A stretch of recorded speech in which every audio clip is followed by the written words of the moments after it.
Bismillahirrahmanirrahim. Assalamualaikum warahmatullahi wabarakatuh. Alhamdulillahirrabbilalamin. Pada hari ini kami diberi tugas dari kampus dalam rangka PPG Universitas Negeri Malang untuk wawancara teman sejawat. Alhamdulillah kebetulan kami akan wawancari teman kami bernama Amanur Rahman. Beliau guru SBK ya Pak saat ini Pak ya. Jadi Pak Aman ini guru SBK sama dengan kami mengajar di MTS Darul Bina. Jadi kami dikasih tugas Bapak untuk mewawancari terkait dengan pedagogi. Yang pertama, menurut Pak Aman, faktor apa aja yang menyebabkan semangat belajar siswa itu tidak konsisten? Sebenarnya banyak faktor yang membuat semangat belajar para siswa itu tidak konsisten. Di antaranya kalau saat ini memang kondisi memang belum begitu maksimal untuk berekspresi dan berkegiatan dengan normal. Akan tetapi yang jauh lebih penting dari itu adalah bagaimana kemampuan pedagogik seorang guru itu semestinya mampu mengenal karakter setiap siswanya agar apa yang menjadi kendala dan juga teknik yang tepat bisa kita terapkan pada anak-anak kita sesuai dengan proporsinya masing-masing. Nah, kalau kemampuan literasi siswa itu kan berbeda-beda ya Pak ya. Kira-kira apa aja yang mempengaruhi rendahnya kemampuan literasi anak-anak? Ya, saat ini kita mungkin Indonesia secara keseluruhan bahwa tingkat kesadaran literasinya memang masih tergolong rendah. Karena memang ini faktor pembiasaan saja. Biasanya kalau satu tempat, satu komunitas, satu sekolah itu diciptakan suasana literat, misalkan kelas yang literat, lingkungan sekolah yang literat, kemudian banyak hal-hal yang menunjang untuk meningkatkan minat literasi siswa, tentu itu akan semakin meningkat. Tentunya harus juga banyak dukungan dari para guru, dukungan dari para pendidik untuk terus mengarahkan tentang pentingnya literasi di dalam pemahaman kita terhadap berbagai pelajaran yang akan kita hadapi. Jadi rendahnya semangat literasi anak-anak kita itu karena memang kondisinya belum mendukung bagaimana menciptakan kelas yang literat, lingkungan sekolah yang literat, yang menunjang minat dan juga motivasi siswa untuk semangat untuk memperkaya pengetahuan dengan cara membaca gitu. Jadi faktor yang paling utama adalah belum ada dukungan baik secara sistem maupun secara kelembagaan itu yang menunjang situasi dan kondisinya, suasananya menjadi suasana yang literat. Jadi semuanya harus sudah tersistem dulu Pak ya.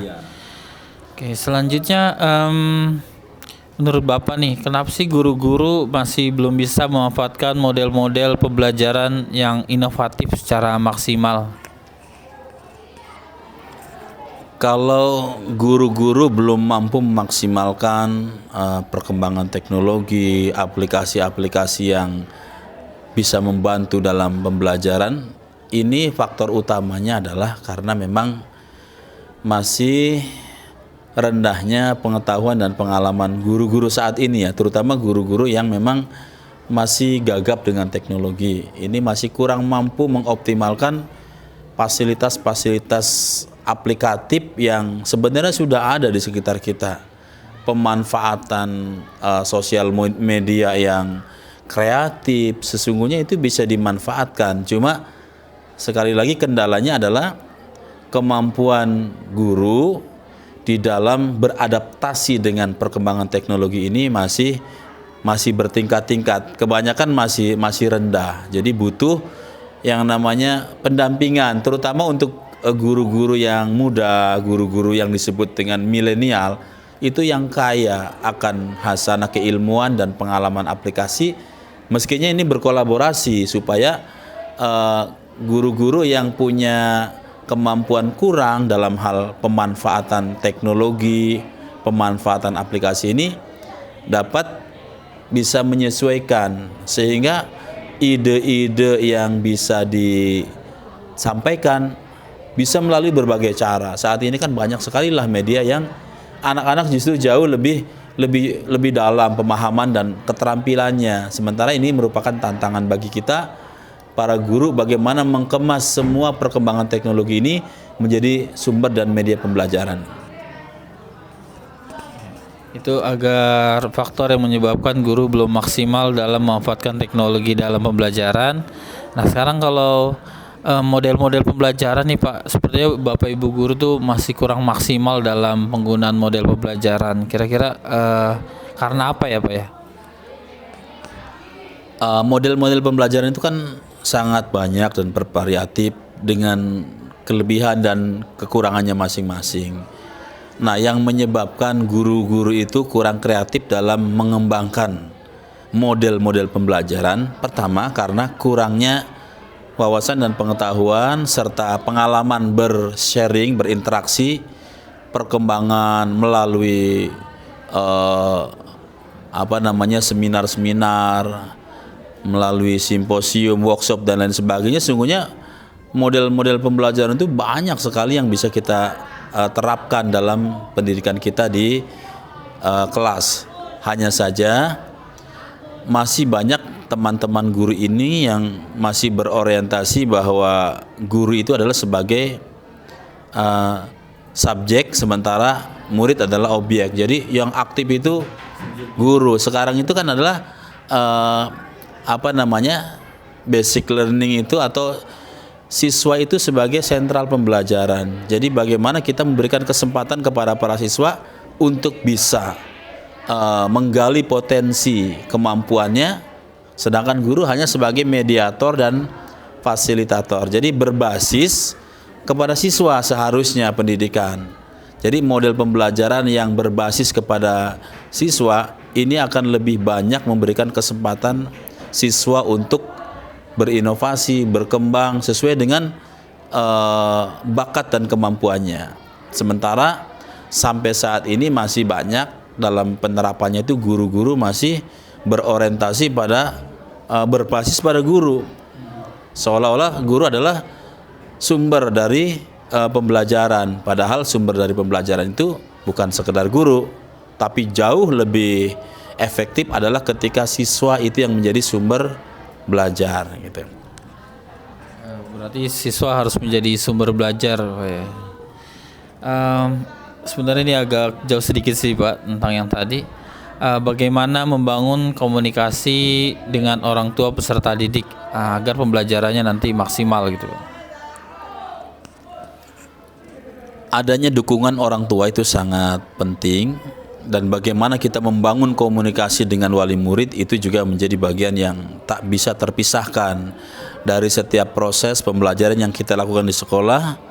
Harus sekata seiring sejalan dengan apa yang dilakukan di rumah, karena lingkungan sekolah, lingkungan rumah, dan lingkungan bermain anak-anak kita itu punya dimensi yang berbeda. Tapi apabila lingkungan rumah dan lingkungan sekolah dapat kita lakukan koordinasi dengan baik, seperti parenting, artinya orang tua diajak berkomunikasi dengan pihak sekolah, lalu kita memberikan pemaparan tentang pola pendidikan, tujuan pendidikan di sekolah, lalu apa saja yang harus dilakukan di rumah. Nah, ketika ada kolaborasi semacam ini, maka kerjasama yang baik ini akan lebih memudahkan kita di dalam mengawal kesuksesan pendidikan anak. Yaitu di rumah, di sekolah itu ada korelasi yang saling berkesinambungan. Sementara pada kesempatan-kesempatan yang lain, waktu-waktu yang lain mereka bermain, itu porsinya tidak terlalu signifikan dibandingkan dengan waktu di sekolah dan di rumah, begitu. Jadi kolaborasi yang baik antara pihak sekolah dengan orang tua menjadi penting untuk bisa mengawal perkembangan dan peningkatan pembelajaran siswa kita. Iya, itu saja tadi wawancara kami dengan Pak Aman selaku teman sejawat kami di MTs Darul Bina. Terima kasih sebesar-besarnya pada Pak Aman atas kesempatannya dan waktunya pada hari ini. Terima kasih. Assalamualaikum warahmatullahi wabarakatuh.